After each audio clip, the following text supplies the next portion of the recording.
اسے روتا چھوڑ کر وہ اوپر کی طرف دبے قدموں بڑھی تھی۔ اسے سمجھ نہیں آ رہا تھا جو اس کے کانوں نے اور اس کی آنکھوں نے دیکھا یا سنا وہ ٹھیک تھا، یا پھر جو کچھ زارا اس کو سمجھا رہی تھی وہ ٹھیک تھا۔ وہ نہیں جانتی تھی کہ اس کی بہن کس کے لیے تڑپ رہی ہے اتنا۔ اگر وہ ایزی سے محبت کرتے تو اسے چاہیے کہ اس سے شادی کر لے۔ اس میں اتنا رونے اور تڑپنے والی کیا بات ہے، اور ویسے بھی ایزی بیماری میں بھی تو اسے ہی پکار رہا تھا، یعنی اسے زارا کی فکر تھی، تو اس میں اتنا بڑا مسئلہ تو تھا ہی نہیں۔ وہ خود کے دماغ میں تانے بن نہیں تھی۔ ہو سکتا ہے زارا گھبرا رہی ہو یہ سب کے سامنے قبول کرنے سے، کیونکہ ہمیشہ محبت کے خلاف رہی ہے، جیسے سنان اور عمل کی محبت، جیسے ماہر بائی اور مائدہ شمس کی محبت کے۔ تو لوگ اسے اب باتیں کریں گے کہ جو لڑکی ہمیشہ محبت کے خلاف رہی وہ کیسے محبت کر سکتی ہے۔ انہیں کسی نقطے پر پہنچتے ہوئے سوچا تو پھر ٹھیک ہے، اگر وہ یہ سب نہیں کر سکتی تو ایزی تو کر سکتا ہے۔ اگر وہ یہ سب کے سامنے کہہ دے کہ وہ زارا کو پسند کرتا ہے تو مسئلہ ہی حل۔ اب وہ ایگزیکٹ پوائنٹ پر پہنچ چکی تھی۔ تو پھر آپریشن ایزی لو زی شروع کیا جائے، اس نے خود کو سراہتے ہوئے مسکراتے ہوئے کہا تھا۔ چلو ذرا، مجھے اپنے جیجا بہت پسند ہے، اب بس تمہیں ان تک پہنچانا ہے، ملانا ہے۔ جھومتے ہوئے وہ پیر پر گرتے ہوئے خوشی سے مسکرائی تھی۔ ہاں کہ نواز، دیکھو یہاں نیند کی گولیاں ہوں گی، مجھے بلا کر۔ تو تقریباً آدھے گھنٹے پر وہ اٹھ بیٹھا تو اسے سینے پر دباؤ محسوس ہو رہا تھا اور کانوں سے دھواں نکلتا، جسم اس کا کسی بھی بٹی کی طرح بھٹک رہا تھا۔ چھوٹے ملک صاحب، ڈاکٹر کو بلا لیتا ہوں، حق نواز نے میڈیسن باکس لا کر دیتے ہوئے کہا تھا۔ نہیں، اس کی ضرورت نہیں، پانی دو۔ میڈیسن باکس میں سے نیند کی 2 گولیاں لے کر اس نے منہ میں رکھتے ہوئے کہا تھا۔ یہ لے، حق نواز نے اس کی طرف پانی بڑھایا تھا۔ چھوٹے ملک صاحب، ارحان صاحب کا فون آ رہا تھا، پوچھ رہے تھے آپ کا۔ مراد نے اطلاع دی تھی، اس سے کہنا میں بالکل ٹھیک ہوں اور سو رہا ہوں، اسے پریشان مت کرنا، میں نہیں چاہتا ہوں میری وجہ سے پریشان ہو کر اپنے اور عمل کے ساتھ شروع ہی زندگی کے دن خراب کرے۔ اب تم لوگ جاؤ سب یہاں سے، انہیں آنکھیں بند کرتے ہوئے کہا تھا۔ حق نواز نے مراد و فقیرہ کو جانے کو کہا تھا، خود وہ وہیں صوفے پر بیٹھ گیا تھا۔ اذہان نے دوبارہ آنکھیں نہیں کھولی تھی، وہ اپنی آنکھیں مضبوطی سے بند کیے لیٹا رہا تھا۔ وہ سکون چاہتا تھا، مگر وہ یہ نہیں جانتا تھا کہ سکون اسے نہ تو اس گندے محلول سے ملنا تھا اور نہ ہی ان نیند کی گولیوں سے۔ سکون ادا کرنے والی ذات تو کوئی اور ہے۔ ہم غافل لوگ دنیا کی چیزوں میں سکون ڈھونڈتے تھک جاتے ہیں اور پھر آخر میں وہیں پہنچتے ہیں جہاں ہمیں سب سے پہلے پہنچنا چاہیے۔ تقریباً آدھے گھنٹہ وہ بغیر حس و حرکت کی آنکھیں زبردستی نیچے لیٹا رہا تھا، اس کوشش میں کہ ابھی سکون میسر ہوتا ہے، ابھی نیند آتی ہے، مگر ہر گزرتے سیکنڈ ساتھ اس کی برداشت ختم ہوتی جا رہی تھی۔ چاہ کر بھی، کوشش کے باوجود بھی، ان نیند کی گولیوں کے باوجود بھی، نہ تو نیند اس پر مہربان ہو رہی تھی اور نہ ہی وہ سو پا رہا تھا۔ مرحوم جنید جمشید صاحب نے کہا تھا، میں بہت فیمس ہو گیا تھا، دنیا کی ہر آسائش میرے پاس، مگر مجھے پھر بھی ایک چیز کی کمی تھی اور وہ تھا سکون۔ میں خوار ہو گیا تھا اور سکون ڈھونڈتے ڈھونڈتے، اور پھر وہ سکون مجھے امریکہ کے 5 اسٹار ہوٹل میں بھی نہیں ملا، جو مجھے ایک مٹی کی بنی ہوئی مسجد میں کھجور کی بنی ہوئی چٹائی پر سونے سے ملا۔ اس وقت مجھے اتنے سکون کی نیند آئی کہ میں کبھی پہلے اتنے سکون سے نہیں سو سکا۔ بس ثابت ہوا، یہ دھن دولت آسائشی یہ سب اسی دنیا کی سوغاتیں ہیں اور یہی رہ جانی ہے۔ سکون دائمی ہے جو صرف اور صرف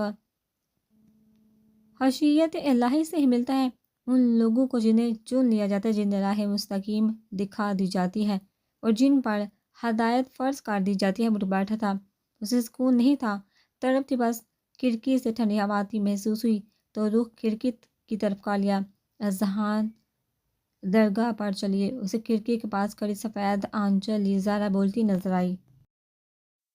زارا کمفرٹر اتار کر دیوانہ وار بھاگا تھا، مگر کھڑکی کے آس پاس کوئی بھی نہیں تھا۔ کیا ہوا ہے چھوٹے ملک صاحب؟ حق نواز نے اسے کھڑکی کے پاس گرتے کو اٹھایا تھا۔ وہ یہاں تھی حق نواز، وہ تیز تیز سانس لیتے کہہ رہا تھا، کوئی نہیں یہاں چھوٹے ملک صاحب۔ حق نواز نے اسے اٹھاتے ہوئے بیڈ پر بٹھاتے کہا تھا، پانی۔ اس نے پانی کا گلاس بیٹھ اس کے لبوں کے ساتھ لگایا تھا، اس کے لب تھر تھرا رہے تھے، دانت کچکچا رہے تھے۔ حق نواز نے عدل کرسی پر کا پھونک مارے تھے اس کے وجود پر۔ چلو اس نے کامتے وجود کے ساتھ اٹھتے ہوئے کہا تھا اور باہر کی طرف بڑھا تھا۔ کہاں؟ حق نواز پیچھے ہی لپکا تھا، اس کو سنبھالتے سہارا دیتے اس کے ساتھ چلا تھا۔ مراد سے کہو گاڑی نکالے، درگاہ جانا ہے۔ مراد مراد، وہ اونچی آواز میں اسے آوازیں دیتا بولا تھا۔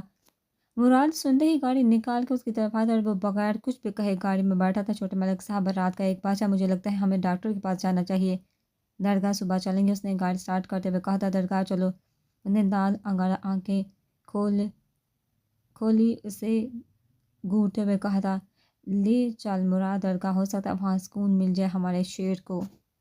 نواز نے بھی گاڑی میں بیٹھتے ہوئے کہا تھا۔ شیشہ کھول دو سارے گاڑی کے، اس نے بند آنکھوں سے سیٹ کے ساتھ ٹیکے لگاتے حکم دیا تھا۔ مراد نے حکم کی تعمیل کی تھی۔ میں آ رہا ہوں تم سے ملنے، درگاہ پر زیادہ میں انتظار کرنا تم بس۔